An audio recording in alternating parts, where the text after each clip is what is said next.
What's up, everybody? This is Talkative Carl back again for another discussion video talking about the Sony PlayStation State of Play. I know I don't have the blue screen behind me. I didn't feel like setting it up because mostly I thought I was going to set it up because I assumed the State of Play, because last year was like nearly an hour and this was like roughly 30 minutes this year, which from what I've saw, it was only like, not that it wasn't like good stuff that I've seen, but it was only a couple of those things that I actually was looking forward to getting. Uh, uh, but we'll get to that in a second. But just pardon the background. I know it's like it looks messy and everything like that, but now you get to see it's gonna be rare occasions where you actually get to see my room, but it's not all the time, but this is going to be a short video, so it's no point in putting up a screen right now. Anywho, yeah, I mean, it's the State of Play started off strong with the Resident Evil 4. Now, I played Resident Evil 4, I believe, on my GameCube. It's either GameCube or PlayStation. One of the two. My little brother had the PlayStation and I had the Nintendo stuff, which eventually evolved into like Xbox stuff. And then it would have been, it would be like at least 2018, 2017 before, I'm pretty sure 2018, 2019, somewhere around there. Eventually got the PS4, and then 2021 eventually got the PS5. So it took a long time for me to eventually get a PlayStation system on my own.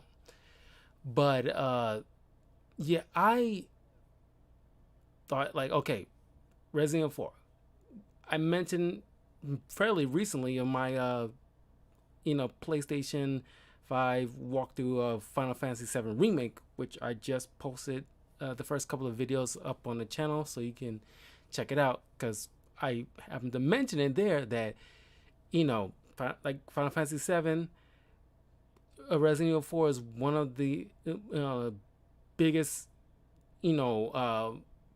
upper echelon of greatest video games ever been made in video game history.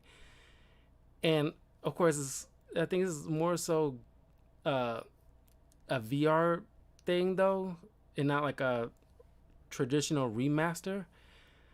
But I don't know, I kind of fell off with like horror video games. Not that I don't appreciate it, like Resident Evil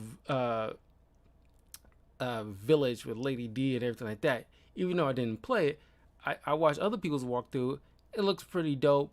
The characters involved was ingenious.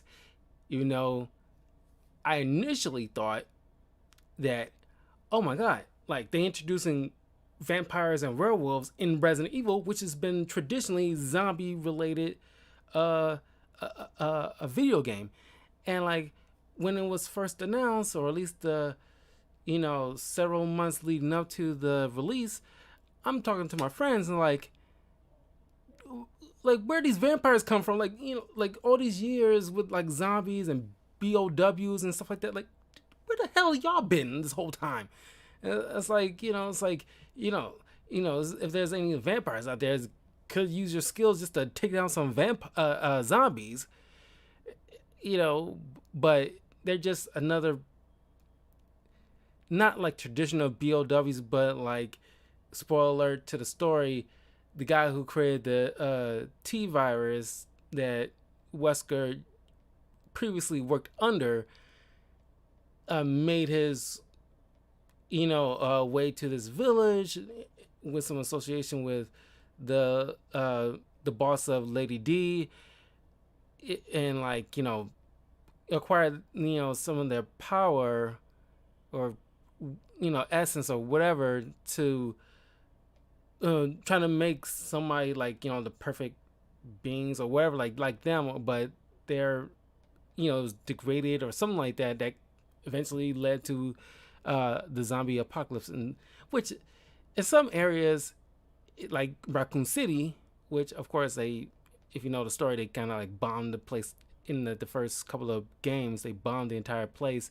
to keep the spread, but through the course of several games, there's always been like certain outbreaks in this city, and like, and they destroy it. But then there's another thing like on a train, or like, of course, secluded areas, most of the time. And of course, Resident Evil 6, is uh, uh, uh, not exceptionally liked. That's still canon. So it's like there's, you know, every new game, there's always seems like, oh, there's a spot where it's like everything's relatively peaceful, and it's like, civilization, and like, modern day going as normal. But it's like, okay, this should be like a massive deal. It's like, how do you guys keep that crap contained? Just because you bomb a particular city, somebody always got like some virus, and then they spread it, or it got, fell off a truck, and then, it hurt this little secluded village or something like that. It's always something that's like, it should be more devastating of a world than you see from time to time when you enter these games. I remember the end of not Village, but the previous one, where, everything seems, outside of this little house, everything seems to be running like, you know like every day is normal kind of situation. I digress, but it's like, it's always weird to me. uh Everything should be like always like Walking Dead at the very least. uh but anyway, so they start off strong with like, Resident Evil 4 Village, all VR versions. They really lean in hard with the VR stuff. I personally don't. Well, I say right now, I'm not, big on getting like, or at least in a rush to get any kind of VR headset or game, because eventually I would, but there's no game that I'm really that interested in playing with like VR or whatever. But in the future, maybe. But it all depends on the game, because those VR headsets are crazy expensive, and it's already like a blowing my mind how much I had to spend on my PS5, because the third party retailer on our Walmart website wanted to charge double the price than what it actually costs. So that stuck in my craw to this day. But there was a few indie games. As a matter of fact, I did see like a few days prior, like uh, Sonic the Hedgehog Frontiers gameplay. You know, it wasn't like a.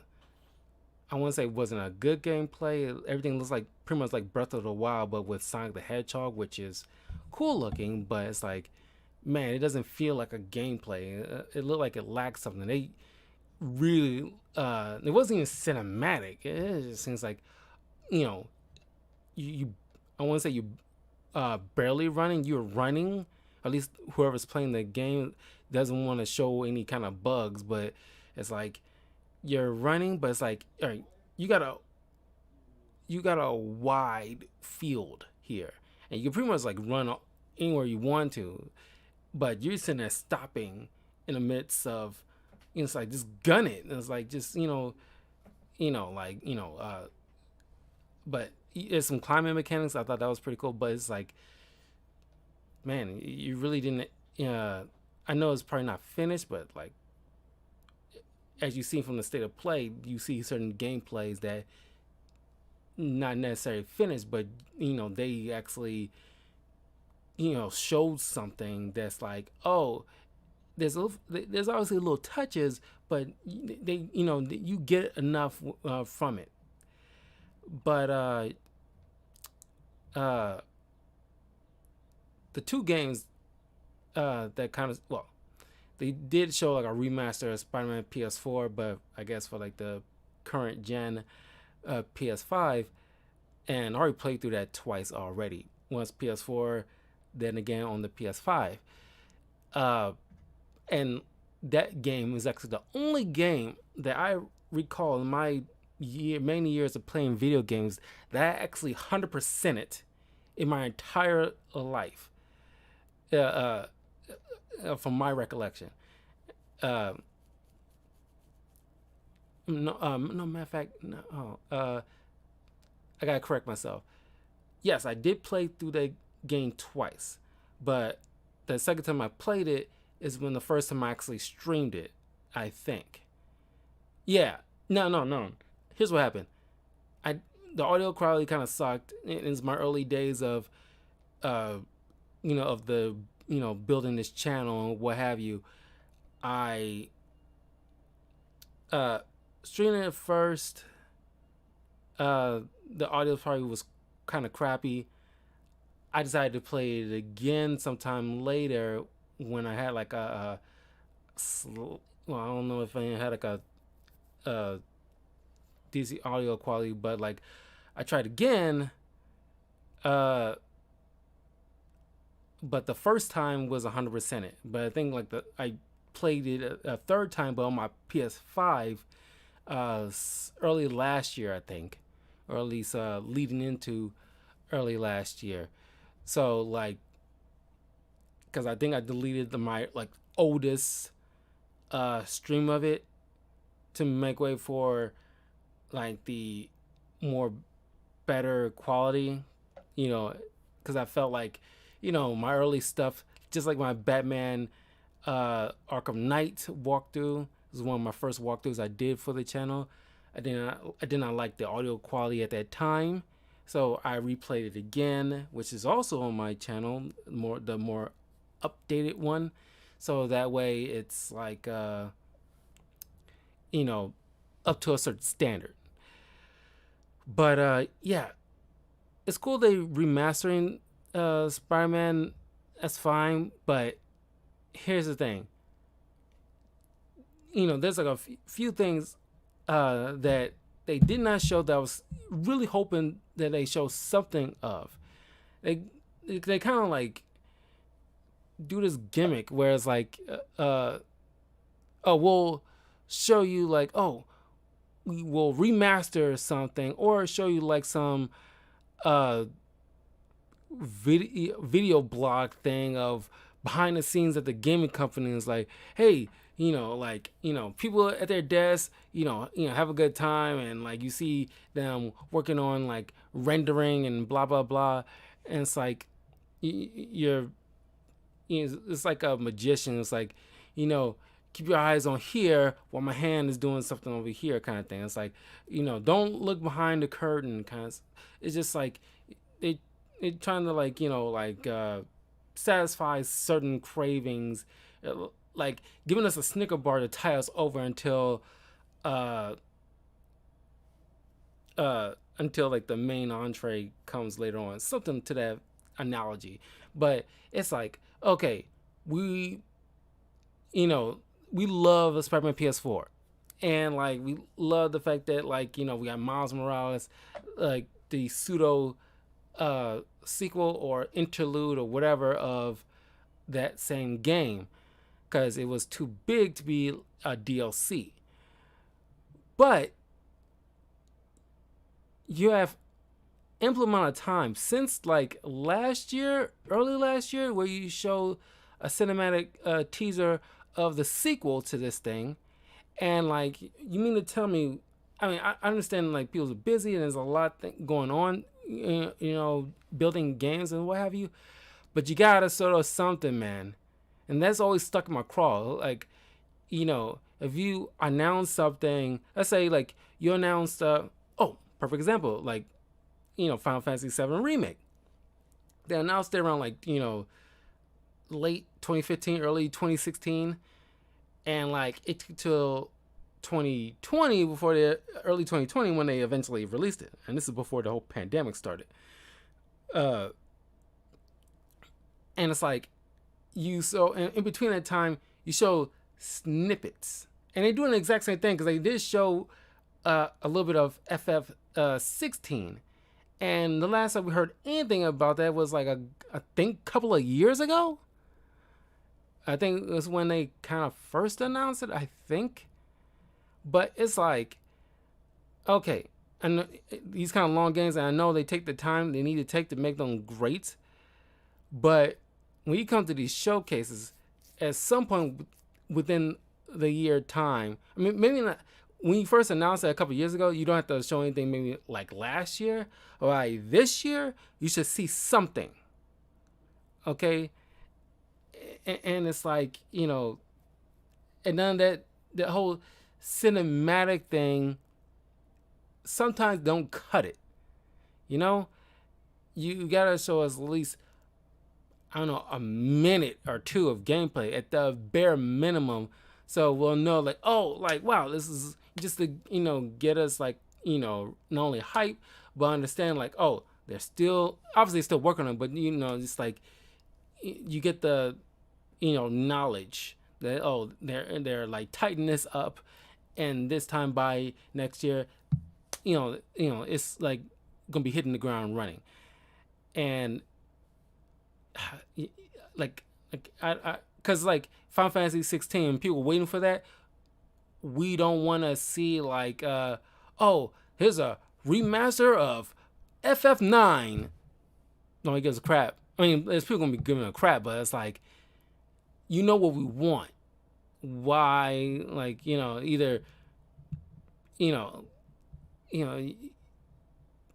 It'd be nice to just to say like, oh, this is not coming this year, or like, I don't know. It'd be nice to have some kind of knowledge so that way our expectations don't get too hyped up for like. I mean, that's probably on the masses, but it's just like, okay, we didn't see anything for quite some time. Show us something. Like the next showcase is coming up. You gotta expect us to expect something from it, because we haven't heard from you for such a while, for a long while. Like I said, like I prefer we get some kind of confirmation on what's going on with the sequel, because I think that's supposed to be coming out 2023 or 2024. I think 2023. Anyway, the two games that that stood out to me was FF16. It looked dope, but it's like it just I think they showed gameplay, but it seemed like kind of cinematic-ish. It doesn't seem like actual like gameplay. Somebody's at the controller and doing stuff like challenging a boss and playing through some fighting through some grunts or something, using some materia, or showing off a summon or something. We didn't get none of that from it, but at least we've seen something. But then I got more out of Street Fighter 6. I loved like the 90s hip hop, the graffiti art, ink splashes, all that stuff looks freaking phenomenal. That was a highlight for me out of this entire state of play. Everything else, besides like maybe like the Resident Evil stuff that I appreciate, I'm not getting, but like that looked dope. But it comes to the games that I like was looking forward to, this one was the biggest one, and like the second best would be like the FF16. But we didn't get nothing from FF7 Remake Part 2. I'm not sure what's the hold up with that. And it's like the Sony State of Play thing is PlayStation's, your biggest thing. You guys who got like PlayStation exclusive whatever, and you announced something like a couple of years back, you got to give us something here. Yeah, you're giving us a 30-minute long little presentation for like for PlayStation related stuff. We didn't see nothing about God of War Ragnarok, another one that I'm looking forward to this year. Hopefully, because Bethesda Xbox showcase is on June 12th. Hopefully that's longer than 30 effing minutes.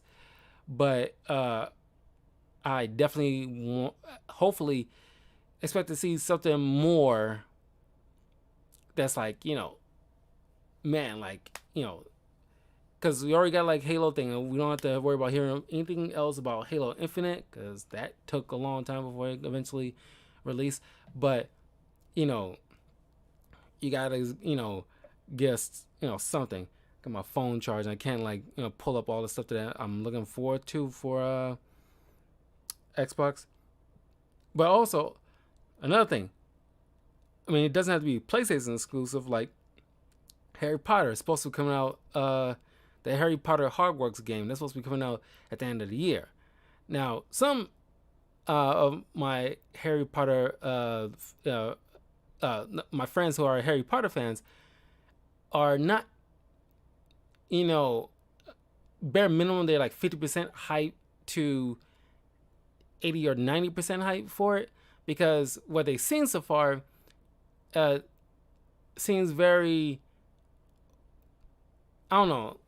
I don't know if it's like mobile like game is the right phrase for it, but it's like I don't know. It seems like like very mobile kind of game. It doesn't seem like they spent too much. Well, it's like I hesitate to saying like they didn't put too much into the graphics or anything like that. They kind of did, but maybe there's certain things they talking about that's a little off.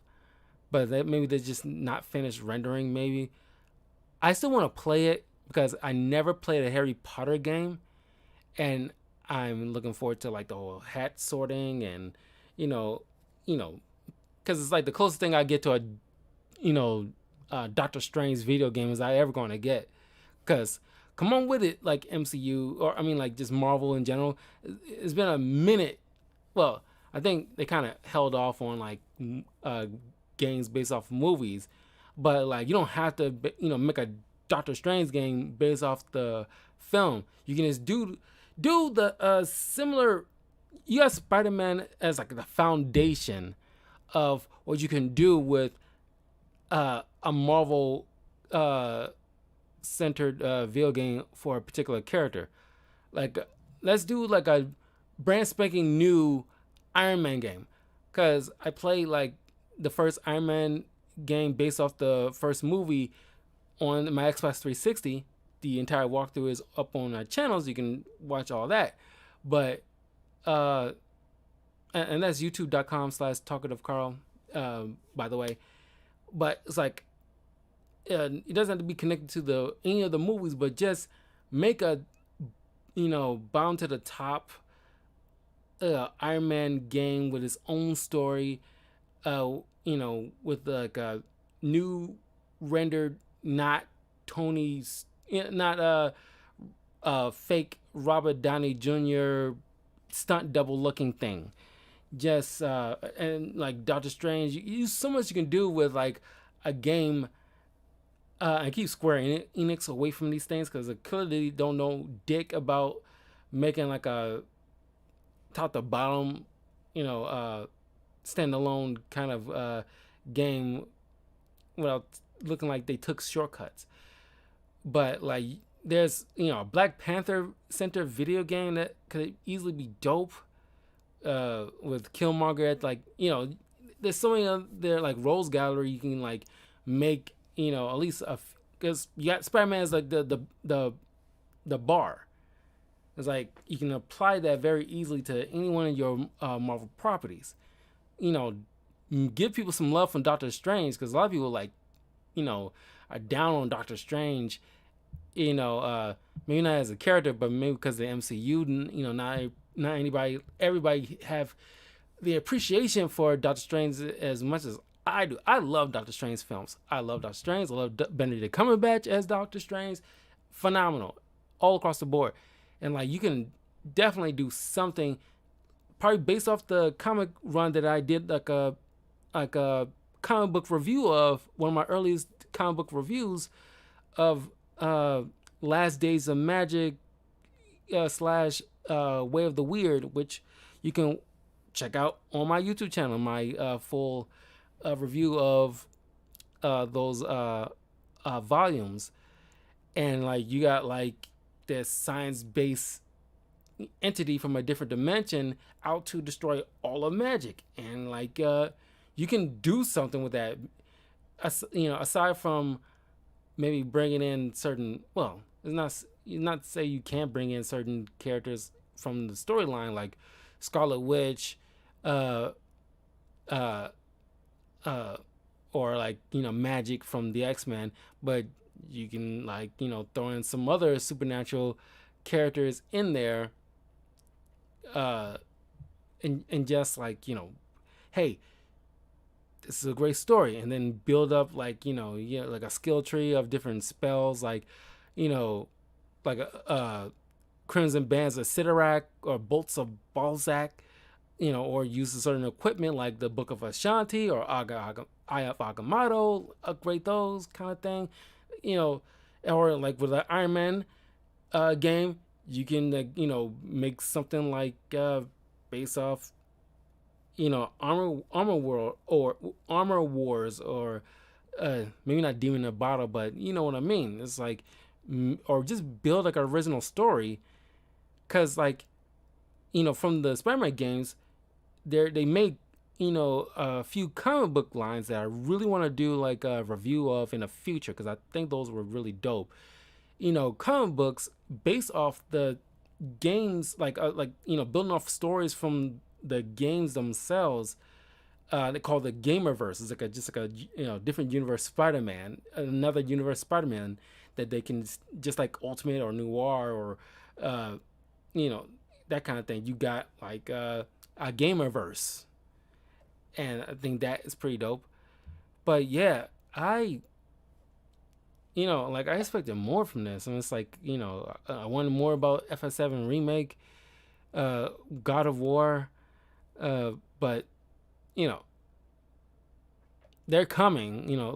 Well, God of War and like Gotham Knights, they're coming this year, as well as Harry Potter and Pokemon Scarlet and Violet. Just a few days ago, they you seen like new gameplay of those.